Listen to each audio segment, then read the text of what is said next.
Hello guys! Welcome back to my channel. So kung ito po ang first time nyo dito sa channel ko, hit that subscribe button and the notification bell para po sa mga updated tayo sa mga susunod na videos na i-upload ko. So today, ipapakita ko po sa inyo kung paano ko ginawa ang plant stand na ito. Tara, samahan nyo ako.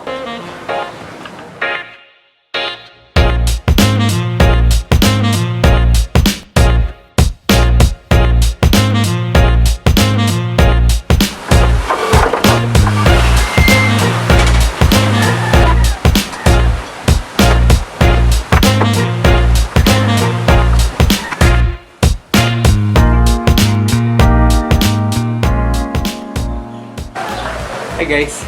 So sa build na to, ito lang yung mga materyales na gagamitin natin. So kailangan natin ng isang 1x6x8. Kailangan natin ng at least dalawang 2x2x8. Pero since out of stock na yung 2x2x8 dun sa nabibilang kong hardware, I just decided to buy 2x2x10. So yeah. Okay. So, ano ba yung first step natin? So, yung first step natin is yung rough cutting. So, ano ba yung rough cutting? So, parang technically, you will cut yung wood mo to a dimension na sobra dun sa final dimension mo. So, let's say 26 inches yung final dimension mo. You will cut yung piece, say 27 inches. So, para meron kang 1 inch allowance. So, pwede mo siyang gawing 0.5 dun sa magkabilang edge. Paano ba siya nagiging beneficial? So, nagiging beneficial siya, magkakaroon ka ng room for error, let's say, and you can use that 0.5 inch to square yung mga edges ng wood natin or yung ends ng wood natin, right? So, syempre, ang gusto natin is that our woods will be squared, 90 degrees square yan, so that it will fit kung iba-butt joint natin siya, right?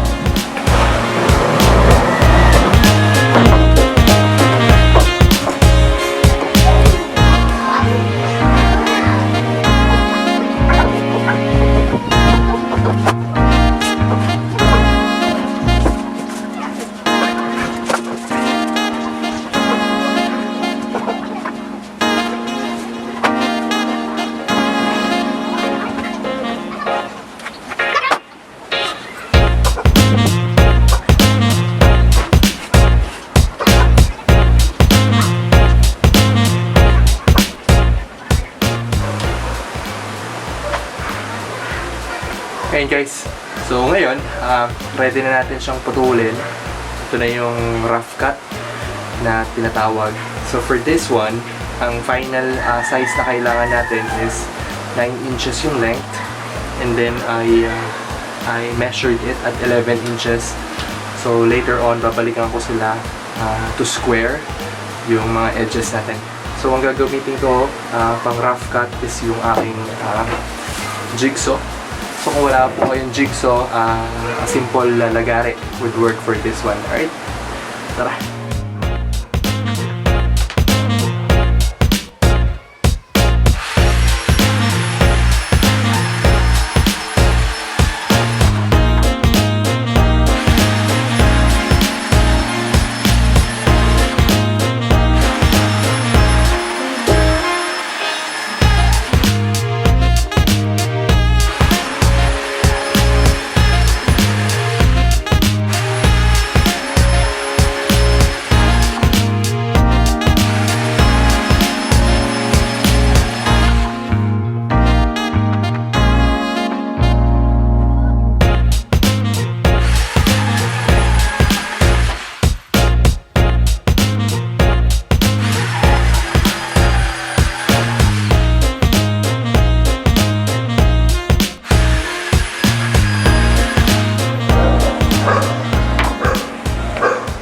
So, nakapag-rough cut na tayo. So, currently, meron tayong 6 na shelves. Or 5. Bakit ba ako 6 ng 6? So, 5 shelves. So, ayan. Tapos, di ba, I explained earlier kung bakit ba natin or saan ba ginaga or saan ba beneficial yung rough cut. Okay. So, ano ba yung first step natin? So, yung first step natin is yung rough cutting. So ano ba, paano ba siya nagiging beneficial? So nagiging beneficial siya, magkakaroon ka ng room for error, let's say. So yung isang shelf dito, I actually cut it short. So medyo na out of focus ako. But that's the beauty of rough cutting. So this end up at 10 inches. And then the others are 11 inches. So yung final dimension nito, yung final size nito mamaya is 9 inches. I'm planning to do it sa table suko with sled para accurate na 90 degrees yung palabas. Alright.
Ayan, so na-clean up ko na rin yung edges ng wood natin. So as you can see here, malinis na siya. So ayan, so this is 9 inches. 9 inches by 5.25 inches. So sa mga gustong gayahin itong build na to, so don't you worry kasi ilalagay ko yung full dimension sa description below, okay? Okay, so ready na tayo for assembly. I've already cleaned the edges ng wood natin. And ang gagawin ko lang is that I will just use butt joint to connect it dun sa kanyang sa base or yung dun sa support, sa back support. So ang gagawin ko lang, I will just strike a screw from the back.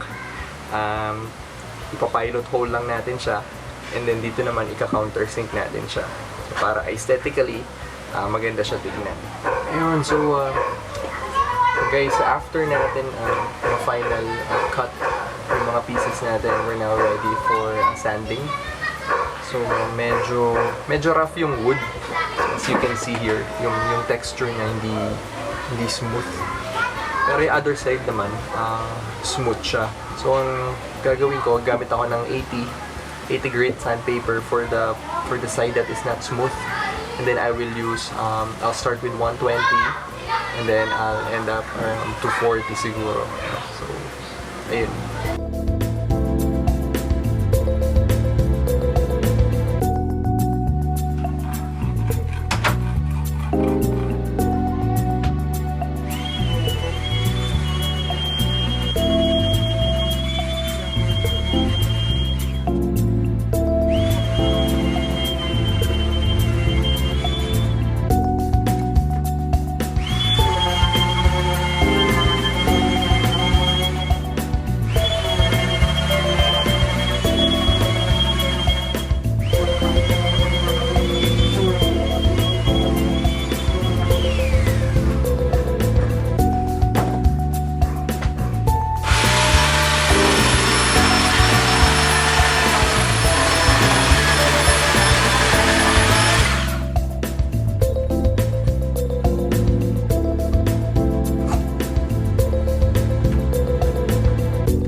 So ano na ba yung natapos natin at this point? So currently nakagawa na ako ng base.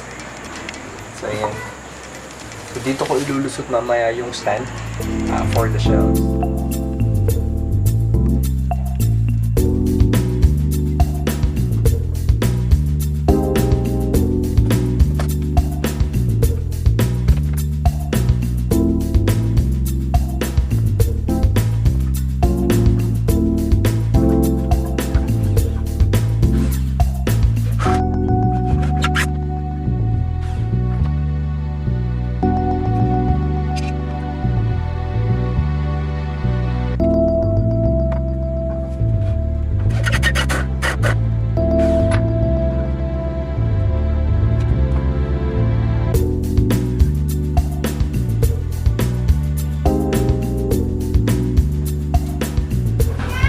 Hi!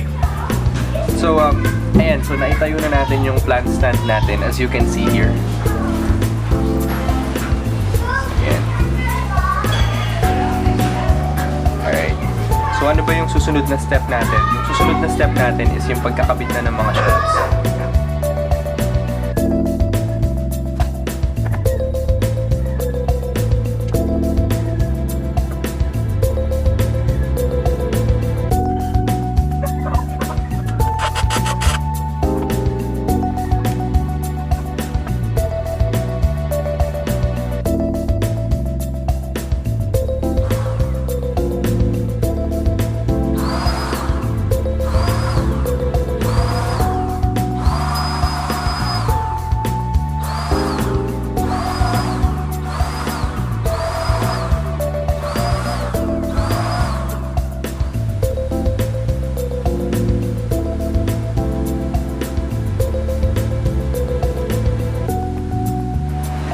And hi guys! So ayun, ready na tayong mag-finish. So as you can see, nabalutan ko na ng paper or ng papel yung shelves natin. So yung shelves natin finished with clear coat, water-based clear coat. Tapos yung mismong support will be painted black.